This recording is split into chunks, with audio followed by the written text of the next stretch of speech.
Kerajaan beristirahat di bawah selimut salju yang tak berujung, pemandangan yang megah di bawah langit biru yang tak terbatas. Ratu yang baik hati duduk di dekat jendela eboni dengan jarum dan benang di tangan. Sebuah tusukan tiba-tiba, setetes darah merah jatuh ke atas salju putih bersih. Tetesan itu menodai salju. Sang ratu melihat ke bawah. Di ruang kerajaan, sinar matahari masuk melalui jendela, menyinari wajah termenung ratu. Udara terasa berat dengan keinginan yang tak terucapkan, beraroma dengan wangi melati yang memabukkan. Ratu mencondongkan tubuh ke depan, matanya berbinar dengan kerinduan saat dia membayangkan keinginan hatinya. Her voice echoes in the silent chamber as she wishes. Oh, betapa aku berharap memiliki seorang putri dengan kulit seputih salju, bibir semerah darah, dan rambut sehitam eboni. Sinar matahari menyoroti detail ruangan yang berornamen, menyoroti kekayaan impiannya yang belum terpenuhi. Di kamar bayi, putri salju tiba, memenuhi keinginan terdalam sang ratu. Kegembiraan membanjiri istana saat keluarga kerajaan menyambut kelahiran bayi yang baru lahir. Sang ratu memandang putri salju, air mata kebahagiaan menggenang di matanya. Perayaan meledak saat berita kelahiran putri salju menyebar ke seluruh kerajaan. Taman kanak-kanak bersinar dengan cinta, sebuah bukti keajaiban kedatangan putri salju. Di jantung kamar ratu, suasana suram menyelimuti saat sang ratu menyerah pada penyakit, hidupnya melayang. Kesedihan menyelimuti ruangan saat raja dan putri salju ditinggalkan untuk meratapi kepergiannya. Putri salju berdiri diam di samping ayahnya. Air mata mengalir di wajahnya saat dia menyaksikan ibunya meninggal. Beban kesedihan terasa berat di udara, menandai akhir sebuah era dan awal dari babak baru yang tidak pasti. Setahun kemudian, di dalam istana yang megah, sosok raja yang kesepian tampak kecil karena luasnya istana. Raja berdiri di altar bersama ratu barunya. Kecantikannya menutupi kesombongan yang terasa di seluruh aula. Kehadirannya, meskipun indah, memberikan bayangan arogansi, meredupkan kemegahan aula. Suasana terasa tegang karena raja menikahi ratu baru. Di kamar ibu tiri, sang ratu berdiri di depan cermin ajaibnya, anggun dan berwibawa. Dengan suara yang diwarnai antisipasi dan kesombongan, sang ratu berkata, "Cermin-cermin di dinding, siapa yang tercantik di seluruh negeri?" Cermin itu menjawab. Suaranya bergema dengan kepastian halus. "Tuanku Ratu, engkaulah yang tercantik di seluruh negeri." Ekspresi kepuasan sekilas melintas di wajah ratu, kesombongannya sesaat terpuaskan oleh penegasan cermin. Bertahun-tahun kemudian, taman istana berkembang, mencerminkan transformasi Snow White menjadi visi kecantikan masa muda. Sifatnya yang lembut terpancar melalui setiap gerakannya saat ia meluncur melalui taman dengan anggun tanpa usaha. Sinar matahari menari melalui dedaunan, memancarkan cahaya keemasan padanya, menyoroti pancaran batinnya. Angin sepoi-sepoi berbisik melalui pepohonan, membawa aroma manis bunga saat Snow White berhenti untuk mengagumi keindahan di sekelilingnya. Taman itu mekar selaras dengan jiwanya, setiap bunga adalah cerminan kebaikan dan kasih sayangnya. Di tempat perlindungan yang indah ini, Snow White menemukan penghiburan dan kekuatan, hatinya dipenuhi dengan cinta untuk semua makhluk hidup. Di ruang mewah Ratu Tiri berdiri di depan cermin antik, wajahnya diukir dengan campuran kecemasan dan kesombongan. Suaranya bergetar saat dia mengajukan pertanyaan takdir. Cermin di dinding, siapa yang tercantik di seluruh negeri?" The mirror responds with chilling honesty, shattering her illusion. "Tuanku Ratu, kaulah yang cantik di sini. Tetapi putri salju 1000 kali lebih cantik darimu." Mata Ratu Tiri membelalak tak percaya dan marah. Dekorasi mewah kamarnya kini menjadi pengingat yang mengejek akan kecantikannya yang memudar. Di kamar Ibu Tiri, bayangan memanjang saat dia memanggil seorang pemburu. Mata Ratu berbinar-binar dengan kedengkian saat dia berencana melawan Snow White. Pemburu itu melangkah maju, menanti perintah gelapnya. Sang Ratu memerintahkan bunuh dia.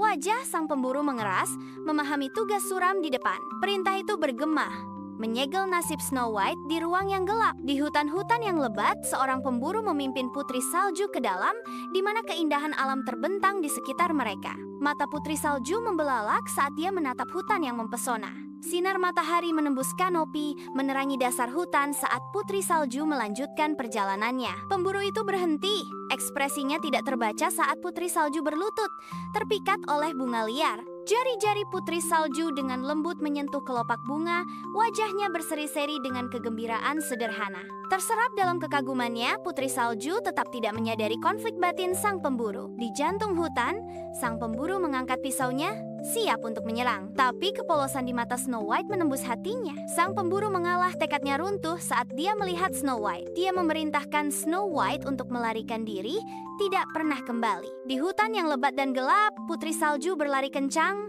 napasnya bergema di hutan yang sunyi. Dia memutar dan membalikan badannya dan kakinya menghentak-hentak tanah hutan.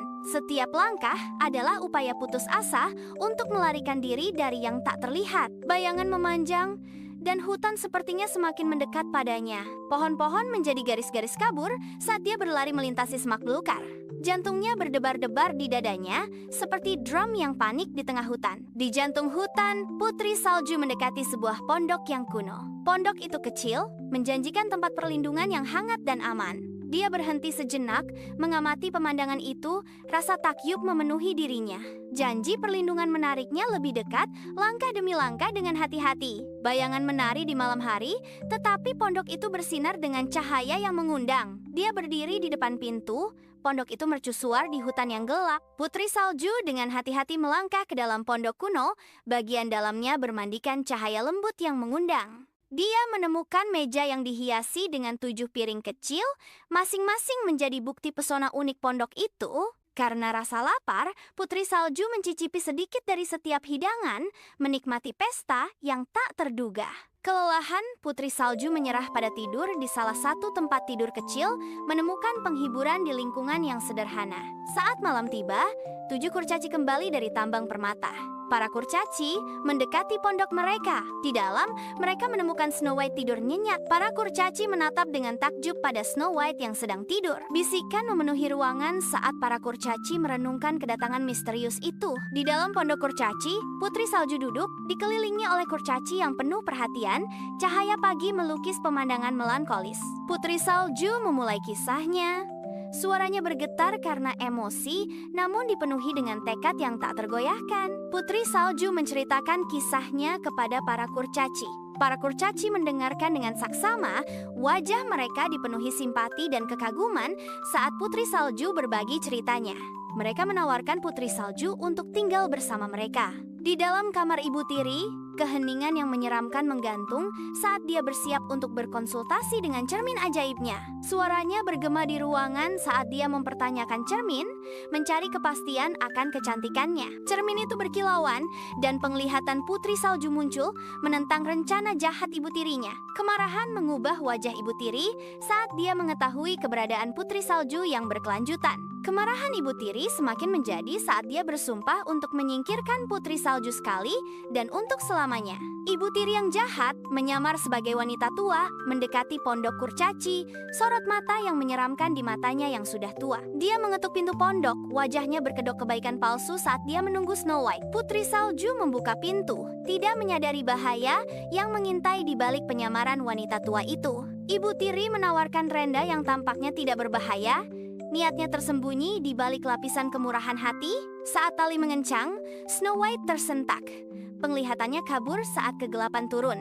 Putri Salju pingsan. Rencana jahat Ibu Tiri berhasil dalam kesunyian pondok yang tenang. Saat senja tiba, para kurcaci kembali ke pondok mereka. Gelombang keterkejutan menyelimuti mereka saat mereka menemukan Snow White tidak sadarkan diri. Dengan tangan lembut, mereka melonggarkan tali korsetnya. Hembusan napas lega kolektif memenuhi pondok saat Snow White bergerak, matanya berkedut terbuka.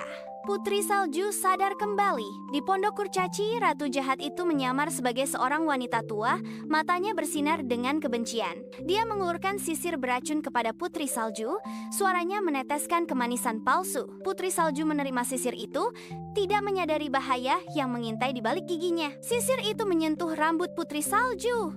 Sebuah kutukan diam-diam merajut jalannya ke dalam nadinya. Putri Salju pingsan, tubuhnya jatuh ke tanah saat racunnya bereaksi. Saat malam tiba di pondok kurcaci, para kurcaci kembali, siluet mereka menggelapkan pintu. Para kurcaci dengan hati-hati melepaskan sisir dari rambut Putri Salju, sebuah tindakan diam yang dipenuhi dengan harapan yang tak terucapkan. Saat-saat yang mendebarkan menggantung di udara ketika Putri Salju bergerak, kelopak matanya berkedut. Putri Salju terbangun, matanya terbuka ke dunia yang nyaris hilang. Di pondok kurcaci, Ratu Jahat yang menyamar sebagai petani tua mendekat dengan apel merah yang menggoda.